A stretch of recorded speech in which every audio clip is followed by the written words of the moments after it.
Good morning, வணக்கம், hello, welcome back. Daily காலையில் இதே தான் ரொட்டீன் நம்மளோடது. ஒரே பேட்டர்னில் தான் டே ஸ்டார்ட் பண்ணுறோம். எந்திரிச்ச உடனே கிச்சன் வர்றது, பிரேக்ஃபாஸ்ட் சமைக்கிறது, லஞ்ச் சமைக்கிறது, பசங்களை ready school lunch packs ready பண்ணுறது, அனுப்புறது. பொதுவாக நிறைய பேருக்கு இதுதான் ரொட்டீனாக இருக்கும். சேஞ்ச் பண்ண முடியாது, டியூட்டி ஆகி போச்சு, செஞ்சு தான் ஆகணும், நோ எஸ்கேப். ஒன்று என்ன சேஞ்ச் பண்ண முடியும் அப்படின்னாக்கா, நம்ம தாட் ப்ராசஸை சேஞ்ச் பண்ணிக்கலாம், நம்ம மூடை சேஞ்ச் பண்ணிக்கலாம், ரெசிபீஸ் கண்டிப்பாக சேஞ்ச் பண்ணியே ஆகணும், நமக்கு வேறு வழி கிடையாது. ஆனால் தாட் ப்ராசஸ்ன்னு இருக்கும்போது பார்த்திங்கன்னா, ஒன்று எங்கேயோ படித்தேன், ரொம்ப அது எனக்கு நல்லா பட்டுச்சு, பார்த்திங்கன்னா நல்லா உரைச்சிச்சு.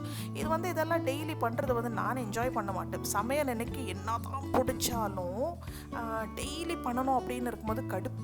ஓகே, அதுக்கு மேலே கடுப்பு காலையில் எந்திரிக்கணுமே. ஏன்னா என்னால் காலையில் எந்திரிக்கிறதெல்லாம் எனக்கு ரொம்ப பெரிய விஷயம். விட்டா நான் பார்த்திங்கன்னா 8-9 மணி வரைக்கும் நல்லா தூங்குற ஆள். சரி, ஓகே, நல்ல விஷயம் தான், அட்லீஸ்ட் இப்படின்னா மார்னிங் எழுந்துக்கிறோமேன்னு சொல்லி சீக்கிரம் வேலை ஆகி போகுது, ஸ்கூல் பேர் பசங்க பேர் சொல்லி. ஆனால் அந்த தாட் ப்ராசஸ்ன்னு இருக்கும்போது பார்த்திங்கன்னா,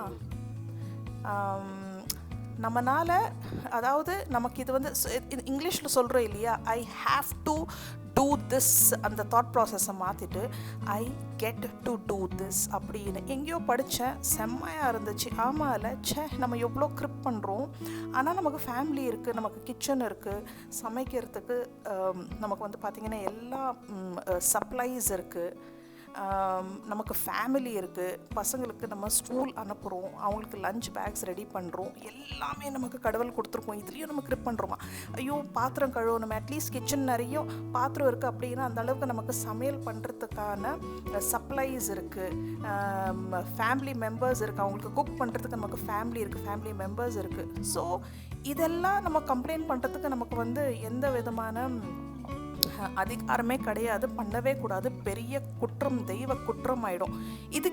இதெல்லாம் இல்லைன்னா தான் நம்ம கம்ப்ளைண்ட் பண்ணணும். இதெல்லாம் இருக்கேன்னு சொல்லி கம்ப்ளைண்ட் பண்ணால் அது ரொம்ப பெரிய பாவம். ஓகேவா? சரி, ஓகே, சளிச்சிக்கலாம், டயரிங்காக தான் இருக்கும், போரிங்காக தான் இருக்கும். ஆனால் நமக்கு இது கடவுள் கொடுத்து வச்ச ஒரு வரப்பிரசாதம் அப்படின்னு எனக்கே நான் சொல்லிக்கிறேன். ரொம்ப செம்மையாக இருந்துச்சு. நீங்களும் யோசிச்சு பாருங்கள். யோசிக்கிறதுக்கு ஒன்றுமே இல்லை. சரி, ஓகே, இன்றைக்கி என்ன விசேஷம்னா, இன்றைக்கி என்னோடய ஹஸ்பண்டோட பிறந்தநாள், ஆடி வெள்ளிக்கிழமை வேறு. சரின்னு பிரசாதம் பண்ணி இன்றைக்கி ரவா கேசரி தான் பண்ணேன். ரொம்ப பிடிக்கும் என் ஹஸ்பண்டுக்கு. சாயங்காலம் எங்கேயாவது டின்னர் போகலான்னு பிளான் பண்ணியாச்சு. இன்றைக்கி நார்மலாக கேசரி பார்த்திங்கன்னா, ஃபஸ்ட்டு நார்மலாக ரவை வறுத்துட்டு தண்ணி அளவாக ஊற்றிட்டு அதுக்கப்புறம் நம்ம ரவை போட்டு கிளறுவோம். இது டிஃப்ரெண்ட்டாக நான் உல்டாவாக பண்ணேன். ஃபஸ்ட்டு ரவையை நல்லா அதுலேயே இது பண்ணிவிட்டு அதுக்கு மேலே தண்ணி ஊற்றி பண்ணேன். செமையாக வந்துருந்துச்சு. டேஸ்ட் நல்லா, அந்த சில்கி ஸ்மூத் டெக்ஸ்சர். டேஸ்ட்டுன்னு இருக்கும்போது நல்லா வஞ்சனை பார்க்காம, மெஷர்மெண்ட் பார்க்காம அள்ளி நெய் ஊற்றணும் with lots of love. Measurement நிஜமாகவே பார்க்கல, ஒரு தோராயமாக தான் அப்படியே. ஏன்னா சாமிக்கிட்ட படைச்சிட்டு வச்சுட்டு பிரசாதம் சாப்பிடலான்னு சொல்லி, ஆடி வெள்ளிக்கிழமை ஸ்பெஷல், என் ஹஸ்பண்டோட பர்த்டே, ரொம்ப பிடிக்கும். இது ஒரு ஃபேவரட் டிஷ். அன்றைக்கி கேசரி கலர் இல்லாமல் போச்சு, பட் அப்படியே நல்லா தான் இருந்துச்சு. ஸோ பசங்க ஸ்கூல் போயிட்டாங்க. ஸோ ஒரு normal week day, working day தான் நமக்கு. ஸோ சாயங்காலம் மட்டும் டின்னர் எங்கேயாவது போகலான்னு சொல்லி பாபக்யூ நேஷன் தான் போகலான்னு பிளான் பண்ணேன். இன்னொரு ஃபேமிலி, எங்கள் ஃப்ரெண்ட்ஸ் ஃபேமிலியும் வந்தாங்க. இப்படி தான் எங்களோட நாள் போச்சு. அன்றைக்கி இன்னொரு ஸ்பெஷல் என்னென்னா, நம்ம ஃபர்ஸ்ட் பப்பாயா பறித்தோம். இப்போ வரைக்கும் ஒரு 3 பப்பாயா பறிச்சிருப்போம். அப்புறம் நம்ம பக்கத்து வீட்டுக்கும் கொடுத்தோம்.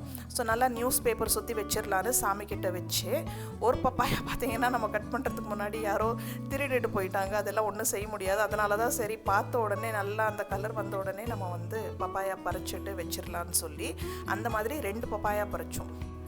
கிட்டத்தட்ட 1 மாதம் இருக்கும். ஃபஸ்ட்டு பப்பாளி அப்போ கட் பண்ணேன். நல்லா பெரிய காய்.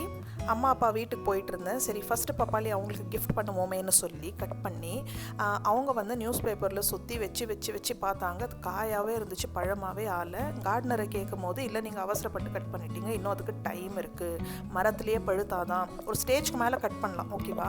ஸோ அதனால் இந்த வாட்டி அவசரப்படாமல் கரெக்ட் டைமில் கட் பண்ணேன். அம்மா அப்பா பார்த்திங்கன்னா அது காயாக சமைச்சு சாப்பிட்டாங்க.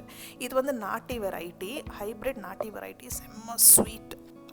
இந்த பேபி கார்ன் இருக்குது இல்லைங்களா, அதை ஸ்ட்ரிப்பாக கட் பண்ணி மஷ்ரூம்ஸ் போட்டு நல்லா தவா புலாவ் மாதிரி பசங்களுக்கு அன்றைக்கி லஞ்ச் பாக்ஸ்க்கு பண்ணி கொடுத்தேன். கூட கொஞ்சம் ஸ்நாக்ஸ்க்கு ட்ரை ஃப்ரூட்ஸு. காலையில் பிரேக்ஃபாஸ்ட்டுக்கு வந்து டிஃபனுக்கு இட்லியும் பார்த்திங்கன்னா நம்ம வந்து நார்மலாக வெள்ளை உளுந்து தானே போட்டு அரைப்போம். அதில் வந்து 2 கிளாஸ் வெள்ளை உளுந்து சேர்த்துக்காம அதில் 1 கிளாஸ் வெள்ளை உளுந்து, 1 கிளாஸ் வந்து கருப்பு உளுந்து தோலோடு சேர்த்து அரைச்சி, ஸோ நல்லா ஹெல்தி இட்லி. பார்க்குறதுக்கு கலர் மட்டும் கொஞ்சம் டிம்மாக தெரியும், ஆனால் சாஃப்ட்னஸ் நல்லாவே கொடுக்கும். ஸோ எப்பயாவது அந்த மாதிரி செய்வேன். அவ்வளோதான். சாயங்காலமாக ரெடி ஆகி நம்ம பாபக்யூ நேஷனுக்கு கிளம்பியாச்சு. பாபக்யூ நேஷன் ஆப்சல்யூட் பாபக்யூ எனக்கு பிடிக்கும். இந்த ஃபார்ம் ஆகிட்டு நல்லா ஃப்ரெஷ்ஷாக க்ரில் பண்ணி நமக்கு வந்து எல்லாமே ஒரு மாதிரி நல்லாயிருக்கும். இது வந்து வருஷத்தில் ஒரு வாட்டி இல்லை 1.5 வருஷத்தில் ஒரு வாட்டி கண்டிப்பாக இந்த மாதிரி இந்த இடத்துக்கு போயிட்டு அட்டெண்டன்ஸ் போட்டுட்டு வந்துடுவோம்.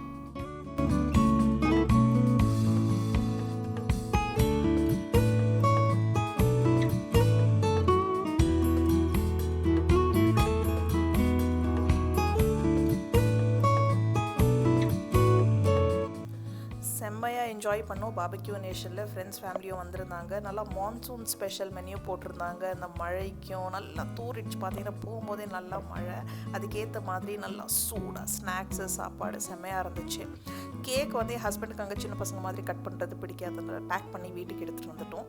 ஸோ இப்படி தான் எங்களோட நாள். என் ஹஸ்பண்டோட பர்த்டே நல்லா க்யூட்டாக கோசியாக ஃபேமிலியோடு எவ்வளோ இதுதான் எல்லாமே இதுதான். இந்த ஃபேமிலி, இந்த சந்தோஷம், சின்ன சின்ன ஒகேஷன் செலிப்ரேட் பண்ணுறது, கடவுளுக்கு பெரிய தேங்க்ஸ். இதெல்லாம் கடவுள் கொடுத்த கிஃப்ட்டு.